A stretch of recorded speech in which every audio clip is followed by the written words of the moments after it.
Hello friends, welcome to my YouTube channel. और आज के वीडियो में देखने वाले हैं हम बौद्ध धर्म को। यहाँ पर मैंने सभी क्वेश्चन कवर किए हैं जो आज तक एग्ज़ामों में आए हुए हैं। तो चलिए बिना देर किए शुरू करेंगे आज का वीडियो और देखेंगे सभी क्वेश्चनों को इस थ्योरी सेशन के माध्यम से।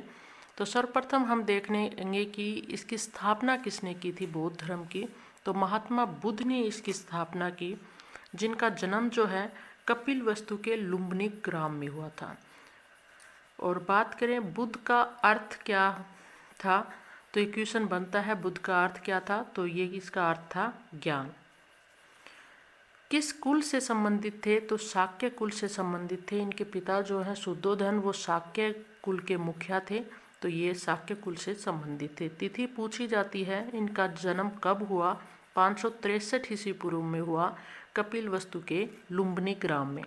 इनके माता का नाम था महामाया, जो कि किस वंश से संबंधित थी, कोलियव वंश से। क्वेश्चन आया हुआ है कि इनके माता किस कुल से संबंधित थी, तो कोलियव वंश से। पिता कौन थे महात्मा बुद्ध के, शुद्धोधन थे, जो कि शाक्य कुल के मुखिया थे। पत्नी पर भी क्वेश्चन आया हुआ है, यशोधरा इनकी पत्नी थी और पुत्र थे राहुल। ज्ञान प्राप्ति की बात करें तो बोध गया में इनको ज्ञान प्राप्ति हुई। नदी की बात करें तो फल्गु नदी या निरंजना या पुनपुन नदी के तट पर इनको ज्ञान की प्राप्ति हुई। तो ऑप्शन में आपको फल्गु, निरंजना या पुनपुन नदी, इन तीनों में से एक होगा, तो आपको वहाँ पर ध्यान रखना है। वृक्ष की बात करें, क्वेश्चन आता है ये कि कौन से वृक्ष के नीचे उनको ज्ञान की प्राप्ति हुई, तो पीपल का वृक्ष था वो। और उस वृक्ष का नाम नहीं पूछा जाता है, ये ध्यान रखिए, पीपल का वृक्ष था। और ये इस वृक्ष का नाम भी दिया हुआ है बुकों में, वो है अश्वत्थ। ये पूछा नहीं जाता है, ये मैंने वैसे ही लिख दिया है, थोड़ा ध्यान रख लीजिएगा। और बात करें मृत्यु, यानी इनकी जब मृत्यु हुई तो किस वृक्ष के नीचे हुई थी, तो वो था साल वृक्ष। तो ध्यान रखना है, ज्ञान प्राप्ति हुई थी पीपल के वृक्ष के नीचे, मृत्यु हुई थी साल वृक्ष के नीचे। इनके प्रारंभिक गुरु कौन थे, यानी इनके दो गुरुओं का नाम आता है अक्सर, तो पूछ लिया जाता है इनके प्रारंभिक गुरु कौन थे। तो आलार कलाम थे, जिनसे इन्होंने योग और उपनिषद की शिक्षा ग्रहण की थी। तो प्रथम गुरु कौन से थे, आलार कलाम। दूसरे गुरु की भी बात आती है कि इन्होंने जहाँ से शिक्षा प्राप्त की थी, सारा ज्ञान इन्होंने जिनसे प्राप्त किया, वो कौन थे, तो वो थे रुद्र रामपुत, जो कि राजगीर में इनको मिले थे। तो ये दोनों ही याद रखने हैं, इनके दोनों गुरुओं का नाम आ जाता है कई बार लिखा हुआ, या पूछ लिया जाता है प्रारंभिक गुरु कौन थे या सेकंड गुरु कौन थे। पुत्र मैं पहले बता चुकी हूँ, राहुल थे। और उनके एक सारथी थे, वो कौन थे, चन्ना थे। क्वेश्चन बनता है चन्ना, इनके सारथी के नाम बताए। या प्रिय घोड़ा कौन था, तो वो था कंथक। प्रथम बौद्ध भिक्षुणी कौन थी, यानी प्रथम थी जो थी वो कौन थी, तो वो थी प्रजापति गौतमी, जिन्होंने महात्मा बुद्ध का लालन पोषण किया था। इनकी माता का नाम था महामाया, उनकी मृत्यु हो गई थी। उसके बाद ये प्रजापति गौतमी, जो कि इनकी मौसी थी, इन्होंने इनका लालन पोषण किया था। तो ये प्रथम भिक्षुणी, बौद्ध भिक्षुणी बनी थी कौन, प्रजापति गौतमी। प्रथम उपदेश की बात करेंगे कि इनको ज्ञान जब प्राप्त हो गया तो उसके बाद उन्होंने सर्वप्रथम उपदेश कहाँ पर दिया, तो सारनाथ। ध्यान रखना है, सारनाथ में दिया। तो सारनाथ के अतिरिक्त ऋषिपत्तनम और मर्गदाव के भी ऑप्शन में आ जाते हैं कई बार, तो ध्यान रखिए। प्रथम उपदेश दिया था सारनाथ में, या इसके अतिरिक्त ऑप्शन में मिल सकता है आपको ऋषिपत्तनम या मर्गदाव। 5 ब्राह्मणों को इन्होंने उपदेश दिया। और बौद्ध ग्रंथों में ये उपदेश क्या कहलाया, धर्मचक्र प्रवर्तन। क्या कहलाया, धर्मचक्र प्रवर्तन कहलाया। तो हमें इनके जीवन की सभी घटनाओं को देखेंगे। यहाँ से क्वेश्चन बनता है कि गृह त्याग की घटना क्या कहलाई, ज्ञान प्राप्ति की घटना क्या कहलाई। तो गृह जब इन्होंने त्यागा तो वो घटना कहलाई थी महाभिनिष्क्रमण। और ज्ञान प्राप्ति जो कि इनको बोध गया में हुआ, वो क्या कहलाई घटना, संबोधि। उपदेश देने जब इन्होंने दिया तो वो बौद्ध ग्रंथों में क्या कहलाया, धर्मचक्र प्रवर्तन।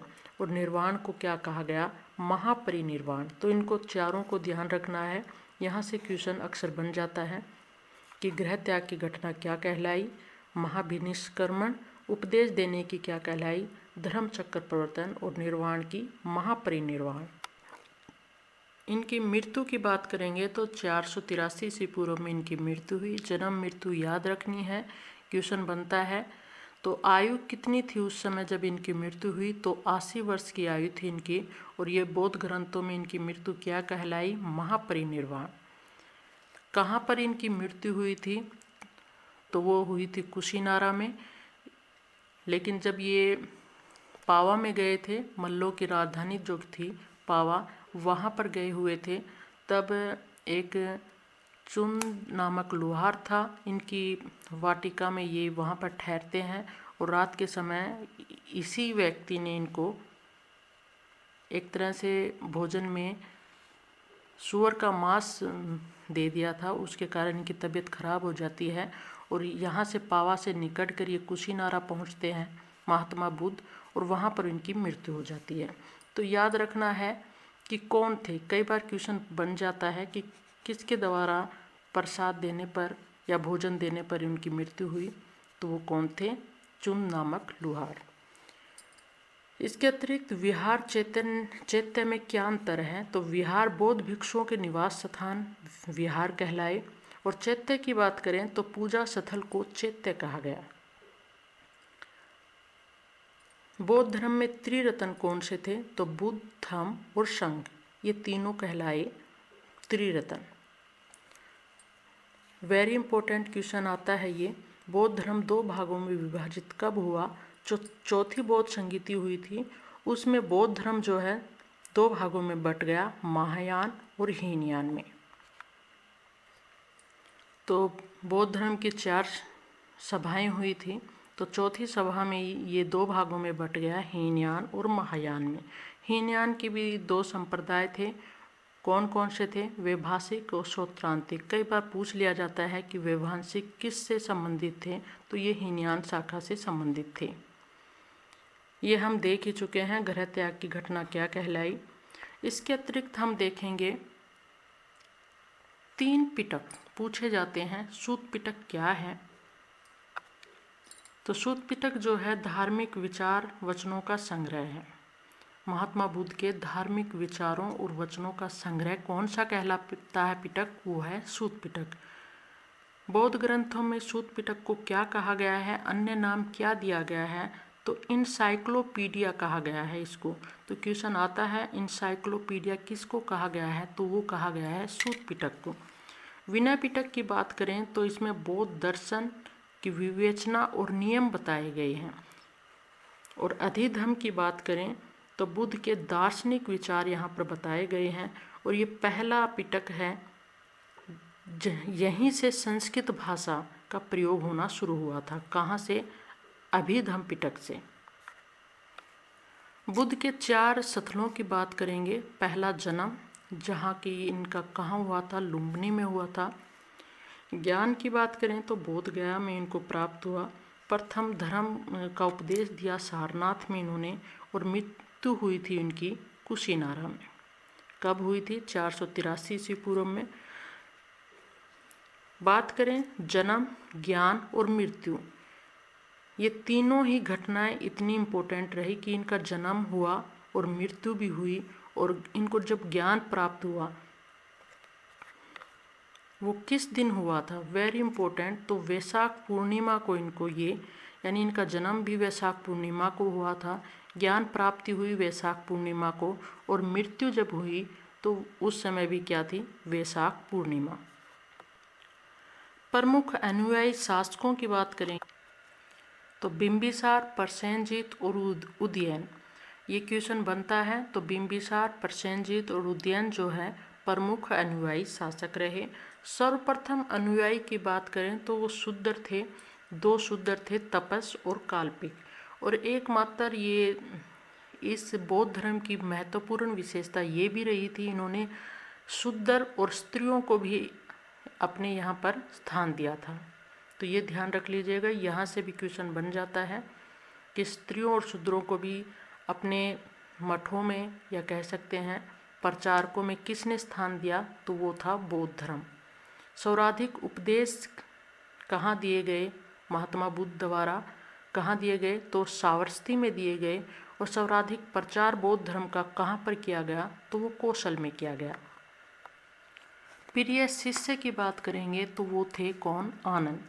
इन्हीं आनंद के कहने पर ही, इन्हीं के आग्रह पर बुद्ध ने वैशाली संघ में स्त्रियों के प्रवेश, यानी इन्हीं के कहने पर, आनंद के कहने पर ही महात्मा बुद्ध ने स्त्रियों को भी संघ में प्रवेश शुरू कर दिया था।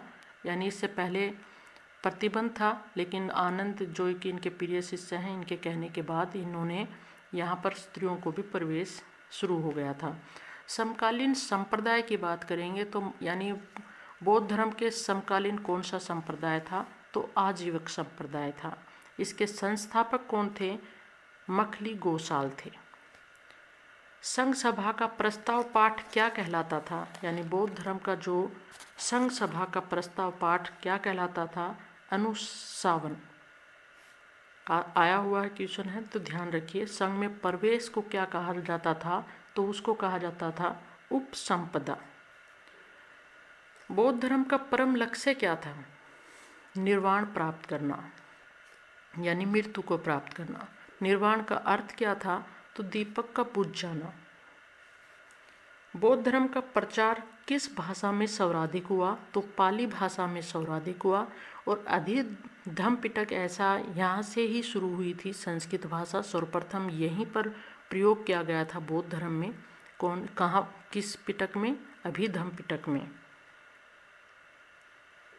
और बौद्ध धर्म की सबसे पवित्र दिशा की बात करें तो वो दक्षिण दिशा मानी गई। मिलिंद पन्हों की बात करेंगे, एक बौद्ध ग्रंथ है ये। यहाँ पर यूनानी शासक मिनेंडर और बौद्ध विद्वान थे नागसेन, इनके संवाद का वर्णन मिलता है, यानी प्रश्न किए गए हैं, यानी प्रश्नों का आदान प्रदान, यानी मिनेंडर और नागसेन के यहाँ पर प्रश्न उत्तर का वर्णन मिलता है। किसमें, मिलिंद पन्हों में। अन्य नाम की बात करेंगे कि महात्मा बुद्ध के अन्य नाम कौन कौन से रहे, किन नामों से इनको जाना गया तो तथागत और शाक्य मुनि। क्वेश्चन आया हुआ है, शाक्य मुनि वहाँ पर ऑप्शन में था तो ध्यान रखिए इसको। महात्मा बुद्ध ने जो है अष्टांगिक मार्ग बताए, तो यहाँ ये जो अष्टांगिक मार्ग बताए गए हैं इनका वर्णन तैत्तिरीय उपनिषद में भी मिलता है। यानी अष्टांगिक मार्ग जो बताए गए हैं कहाँ से लिए गए हैं तो तैत्तिरीय उपनिषद इनका स्रोत रहे। तपस्या इन्होंने कहाँ पर की थी तो उरुवेला में इन्होंने तपस्या की थी। और सुजाता नाम की एक कृषिका ने इनको लास्ट में खीर खिलाई थी जब इनकी तपस्या पूर्ण हुई थी। उसके बाद पंचशील सिद्धांतों की बात करें तो इन्होंने जो पंचशील सिद्धांत दिए हैं महात्मा बुद्ध ने, इनका उल्लेख कहाँ से मिलता है तो छांदोग्य उपनिषद इनका स्रोत रहे हैं। यहाँ से भी इनका उल्लेख मिलता है पंचशील सिद्धांतों का। महायान शाखा की बात करेंगे तो इन्हीं से संबंधित है शून्यवाद और विज्ञानवाद। यानी महायान शाखा जो है आगे चलकर दो भागों में बट जाती है और इन्हीं से जुड़े हुए संप्रदाय हैं शून्यवाद और विज्ञानवाद। शून्यवाद के कौन प्रवर्तक थे तो नागार्जुन थे। यानी शून्यवाद किससे जुड़ा हुआ है, माध्यमिक से जुड़ा हुआ है और इसके प्रवर्तक कौन थे, नागार्जुन। और विज्ञानवाद योगाचार से जुड़ा हुआ था और इसके प्रवर्तक कौन कहलाए, मैत्रेयनाथ। तो यहाँ से क्वेश्चन बनता है कि शून्यवाद के प्रवर्तक कौन थे, नागार्जुन। तो ऐसे याद रख सकते हैं, शून्य यानी नाग को देखकर सब शून्य हो जाता है, कोई भी इंसान हो शून्य हो जाता है। विज्ञानवाद क्वेश्चन आया हुआ है, इसके प्रवर्तक कौन थे तो विज्ञान से हमें मैत्री बनाकर रखनी चाहिए। आज के टाइम में इसी के सहारे चल रहा है सब कुछ डेवलपमेंट, तो विज्ञान से क्या रखनी चाहिए, मैत्री, यानी मैत्रेयनाथ। इम्पोर्टेंट है इसीलिए थोड़ा हिंट दिया मैंने यहाँ पर। इसके अतिरिक्त एक और इम्पोर्टेंट क्वेश्चन बनता है कि बौद्ध धर्म का प्रचार करने के लिए तिब्बत में कौन गए थे तो पद्म संभव गए थे वो। बौद्ध धर्म में 4 बौद्ध सभाएं हुई थी। उनके क्या उद्देश्य रहे उनको देखेंगे। तो प्रथम जो बौद्ध सभा हुई थी उसका क्या उद्देश्य रहा, तो इसमें बुद्ध के उपदेशों को 2 पिटकों में यानी 2 पिटकों को यहाँ पर लिखा गया, सूत पिटक और विनय पिटक। यानी 2 पिटक कौन से, विनय पिटक और सूत पिटक का संकलन कब हुआ, तो प्रथम बौद्ध संगीति में हुआ। दूसरी बौद्ध संगीति हुई थी, उसमें अनुशासन को लेकर मतभेद के कारण बौद्ध धर्म जो है सतवीर एवं महासंघिक में बट गया। द्वितीय बौद्ध संगीति में क्या हुआ, अनुशासन को लेकर मतभेद हुआ, उसके तहत सतवीर और महासंघिक में बौद्ध धर्म बट गया। तीसरी बौद्ध संगीति में अभिधम्म पिटक जोड़ा गया और इसमें सर्वप्रथम संस्कृत भाषा का प्रयोग किया गया यहाँ पर बौद्ध ग्रंथों में। चौथी बौद्ध संगीति में बौद्ध धर्म का 2 संप्रदायों में विभाजन हो गया, जो कि कौन कौन से थे, हीनयान और महायान। तो पहला अनुशासन को लेकर मतभेद कौन सी बौद्ध संगीति में हुआ, दूसरी बौद्ध संगीति में हुआ और इसके तहत सतवीर और महासंघिक में बौद्ध धर्म बट गया। और चौथी बौद्ध सभा में 2 संप्रदायों में बट गया बौद्ध धर्म, हीनयान और महायान में। बौद्ध संगीतियों की बात करें तो प्रथम बौद्ध संगीति राजगृह स्थान पर हुई और उस समय अध्यक्ष कौन थे, महाकश्यप थे और राजा की बात करें तो वो थे अजातशत्रु। नेक्स्ट बात करें बौद्ध संगीति दूसरी की, तो द्वितीय बौद्ध संगीति हुई थी वैशाली में। अध्यक्ष थे सबाकामी और शासक कौन से थे, कालाशोक। तृतीय बौद्ध संगीति हुई थी अशोक के समय में। स्थान कौन सा था, पाटलिपुत्र और अध्यक्ष थे मोगलीपुत्र तिस्त। चौथी बौद्ध संगीति हुई थी कुंडल वन में, जो कि कश्मीर में है और अध्यक्ष थे वासुमित्र और वहाँ पर उपाध्यक्ष भी थे कौन, अश्वघोष। यानी अध्यक्ष तो थे वासुमित्र और उपाध्यक्ष थे अश्वघोष। और उस समय शासक कौन थे, तो कनिष्क थे उसके शासक। तो पहली बौद्ध संगीति की बात करें तो शासक थे अजातशत्रु और दूसरी के थे कालाशोक। तृतीय बौद्ध संगीति के थे अशोक और चौथी के थे कनिष्क।